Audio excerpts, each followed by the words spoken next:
It's all of our favorite colors, thanks to our diurnal nature, something like that. Apparently we all like the color blue best. And if you don't, well, science tells me that you're wrong. It's the night that we need to learn to cope with. This is the problem. This is the poem that I wrote for my daughter, who always hated sleep.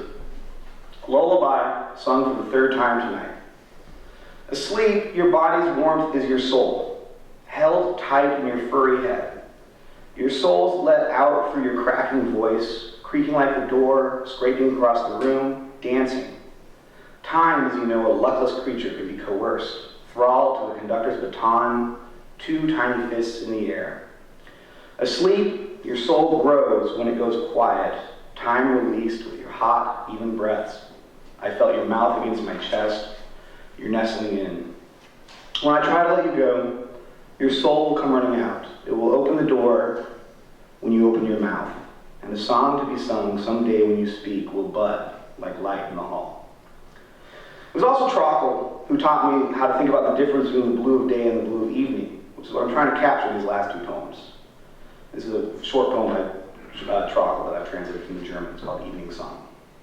At evening, when we move down darkened pathways, the figures of our paleness shine out before us. When we get thirsty, we drink the water of the pond, the sweetness of our sorrowful childhoods. We grow mortally quiet beneath the elderberry bush, and we gaze at the gray gulls. Spring clouds are climbing above the darkened sky, where the monk hushes more noble times. And then I take your slender hands, softly you open your round eyes. This was all long ago. But when the darker callings of the soul call for home, you shine out, white in the autumn landscape of a friend. And I hope you also listen to that poem. It was Trockle who taught me something I did with my previous poem, which was not to be so hostile to the word soul, which is a word that I've always hated for its religious overtones. This is a poem I wrote about thanks to Trockle when I was okay with the word soul again, called Reconciliation. The soul in its eccentric path perambulates slowly through your room. You lie there quietly and watch it move. I can't think what to say as it parades away from the noise, the lights, enchanting images displaying a medley of torsos thrown and thrown away. What are the soul's confessions, and to whom, when it makes its slow procession to your room, where you lie, waiting for it to say what is it and what's yours? First, it whispers to you. I have spent loneliness and pain while they became lost in their ways. I have waited for them to come home to this room where you and I lie quietly, speaking together of each of the two. All the pasts that I watch passively. You can't say why the soul chooses what to obey as it walks in the room, to decide to see where you lie, in what repose you pass the time, grazing through the looking glass. Then it calls back to you, come back quickly. I am as empty as if you had left me entirely. I lay on my back and you were mine. That was when I last saw you. You were so full of us you forgot me, and I was left behind while you were lost in the lonely race of time. You did not look back, and I became lost to you. I am the happiest hanger-on. I am the Last Supper. You are the table. The soul is Judas and Jesus, but it's all good now. You are a melancholy dreamer. Third, it screams to you. I have returned in limbs thrown away, in the white cast of the light in the room, where I left you and you returned to me. I have returned, though I betrayed you, and you never stopped loving me. So has it confessed this to you, or has it been accusing you? Now, I think you need to regularly retranslate words like soul, as muddied as they are in the waters of what happens. The words translated in metaphor have similar meanings, and they both etymologically relate to carrying something across.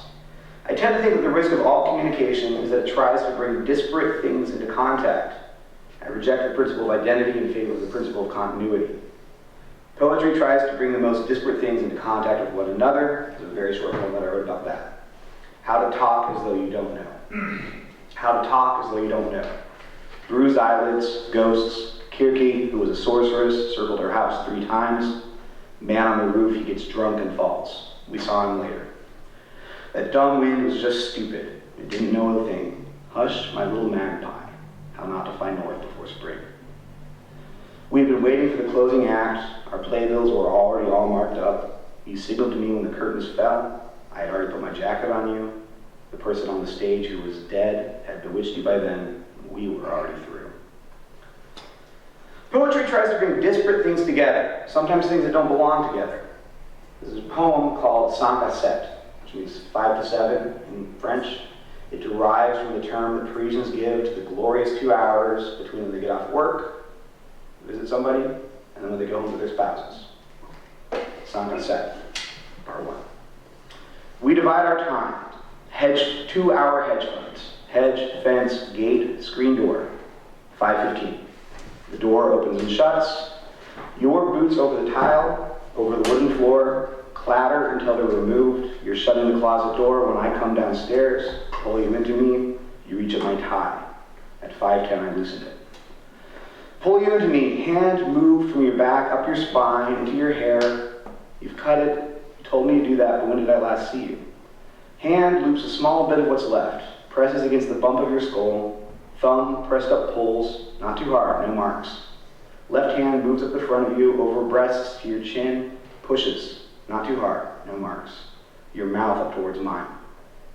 45 seconds of our 45 minutes. Part 2. Things to remember to stop. Mint gum, neutral smelling soap, clean washcloths and towels.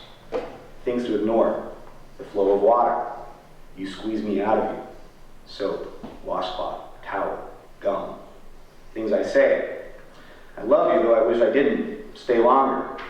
Things you say. I wish I didn't. I can't, I've got no excuse. Things I can't say, but you've got plenty of reasons. 3.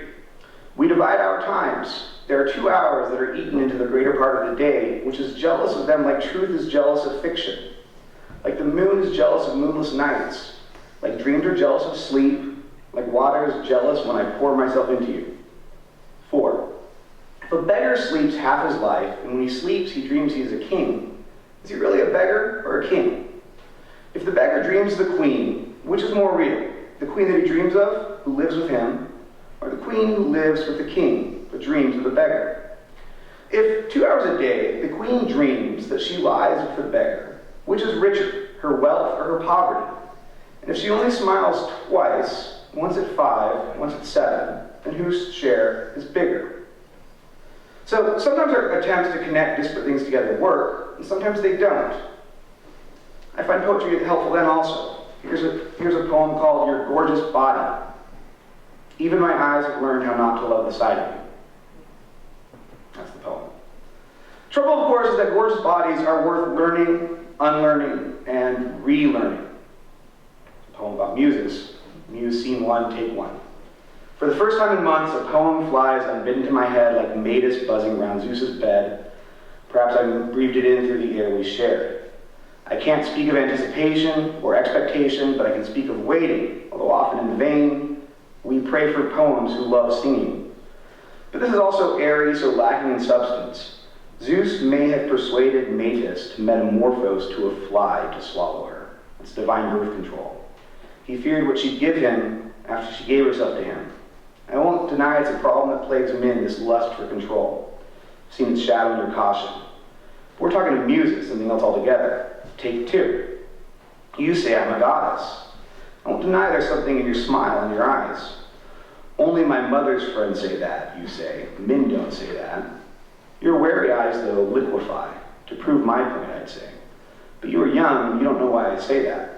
I won't deny your body's charms. Some mistake them for temptations, as though charms had to be harmless. You obsess over bodies. You worry over the temptations of the flesh, or the body's charms, if you prefer, and I do. Take 3. But it's the poem that flies through the air, not you nor I. Though born on the current of the body's electricity, its connection as much as contact, conjunction, and conjugation, not a conjugal visit. Open paths are barred to those who take wing on the airwaves, so let's be free of paths, to jealous hair of the sovereign domain. Let's fly away, I say. You smile and reply.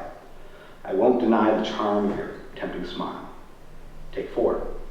I won't deny I crave your time, crave intimate caves carved into private spaces. I won't deny I smiled at the jealousy I saw pass behind your eyes, how it showed me where your inmost thoughts lie. The lay of land in your head, if not at your bed, as sure as a goddess transformed into a fly. Take 5. There's a narrow band of cloth that divides men from women. You asked me to show how it was done. I stood behind you, my arms across your shoulders' narrow span, looped the cloth around your neck, bent and folded carefully. The loops made a V along your clavicle. The narrow band that fell in the V formed from your breasts. My hand lost itself in the swell of its shallow breaths. You stood to regard yourself in the mirror. Fascinated, fascinating. It's fetching and caught me. The thing on you is called a knot.